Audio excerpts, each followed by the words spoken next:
Middle east में एक बार फिर से युद्ध की आग भड़क चुकी है। यूएस और ईरान एक दूसरे पर पलटवार कर रहे हैं।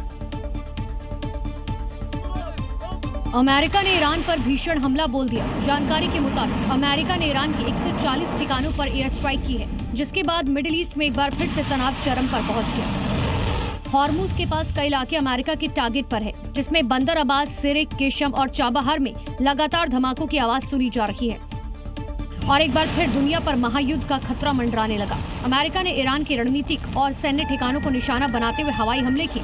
अमेरिकी प्रशासन का कहना है कि कार्रवाई का उद्देश्य ईरान की सैन्य क्षमताओं को कमजोर करना और क्षेत्रीय सुरक्षा सुनिश्चित करना है। हमले के बाद मिडिल ईस्ट में सुरक्षा अलर्ट बढ़ा दिया गया। खाड़ी क्षेत्र में अमेरिकी सैन्य ठिकानों की सुरक्षा मजबूत की गई, जबकि कई देशों ने अपने नागरिकों को अलर्ट जारी किया। और अमेरिका के हमलों के बीच ईरान ने जवाबी कार्रवाई की चेतावनी दे दी है, जिसके बाद अब इस जंग का असर वैश्विक तेल बाजार, समुद्री व्यापार और अंतर्राष्ट्रीय कूटनीति पर पड़ता दिख रहा है। क्योंकि ईरान ने अमेरिका के हमलों के जवाब में कतर और ओमान में अमेरिकी ठिकानों को मिसाइल से निशाना बनाना शुरू कर दिया। रिपोर्ट्स के मुताबिक ईरानी रिवॉल्यूशनरी गार्ड कॉर्प्स ने ओमान में अमेरिकी नौसेना के सप्लाई, लॉजिस्टिक्स और रिफ्यूलिंग सिस्टम को निशाना बनाया और अमेरिका को खुली धमकी दी। वहीं एक रिपोर्ट में खुलासा हुआ कि ईरान ने अपने परमाणु अड्डे को फिर से एक्टिव कर दिया। ये सैटेलाइट तस्वीरें ईरान के पार्चीन मिलिट्री कॉम्प्लेक्स की हैं। सैटेलाइट तस्वीरों के जरिए दावा किया जा रहा है कि ईरान तालेगान 2 न्यूक्लियर फैसिलिटी की मरम्मत कर रहा है और उसे फिर से एक्टिव कर रहा है ताकि अपने परमाणु प्रोग्राम को चालू कर सके। बता दें कि इस जगह का इस्तेमाल न्यूक्लियर हथियारों से जुड़े हुए विस्फोटक के परीक्षण के लिए किया जाता था, लेकिन यूएस और इजराइल के हमले में इस न्यूक्लियर फैसिलिटी को नुकसान पहुंचा। लेकिन अब ईरान फिर से अपने एटमी मिशन में जुट गया है, जो सीधे सीधे अमेरिका को चेतावनी है। तो वहीं इसी तनाव के बीच ट्रंप ने ईरान को लेकर बेहद सख्त और आक्रामक बयान दिया।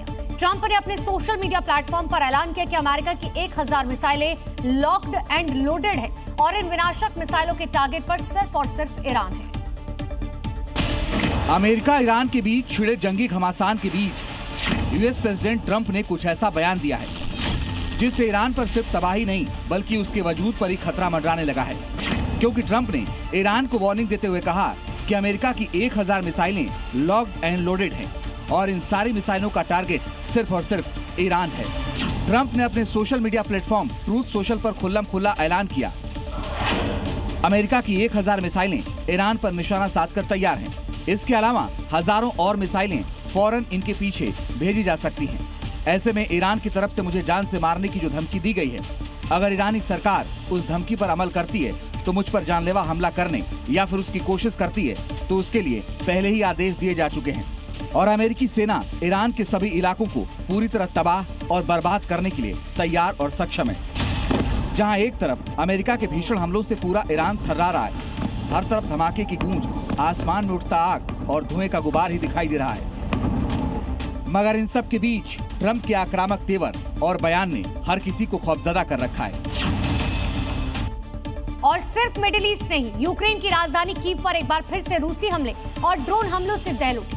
जानकारी के मुताबिक इन हमलों में कई लोगों की मौत की जानकारी है, दर्जनों लोग घायल हैं, कई रिहायशी इलाकों और इमारतों को नुकसान भी पहुंचा है। मतलब यूक्रेन का एयर डिफेंस सिस्टम अब रूस के नए हमलों का मुकाबला नहीं कर पा रहा। कीव पर लगातार रूस के हमले जारी हैं। जानकारी के मुताबिक 6 जुलाई और 11 जुलाई को कीव पर दागी गई एक भी मिसाइल को रोका नहीं जा सका। रूस लगातार हवाई हमले तेज कर रहा है, तो वहीं यूक्रेन ने इसे नागरिक इलाकों पर हमला बताया, जबकि रूस का कहना है कि उसने सैन्य और रक्षा प्रतिष्ठानों को निशाना बनाया। रात के अंधेरे में कीव में धमाकों की गूंज सुनाई दी। बैलिस्टिक मिसाइलें और बड़ी संख्या में ड्रोन हमलों के बाद शहर के कई हिस्सों में आग लग गई। रूस और यूक्रेन के बीच जारी युद्ध में कीव पर ताजा हमला इस बात का संकेत है, संघर्ष अभी थमता नजर नहीं आ रहा। लगातार बढ़ते हवाई हमलों के बीच आम नागरिक सबसे अधिक प्रभावित हो रहे हैं, जबकि अंतर्राष्ट्रीय स्तर पर युद्ध रोकने की सभी अपील अब तक बेअसर साबित हुई हैं।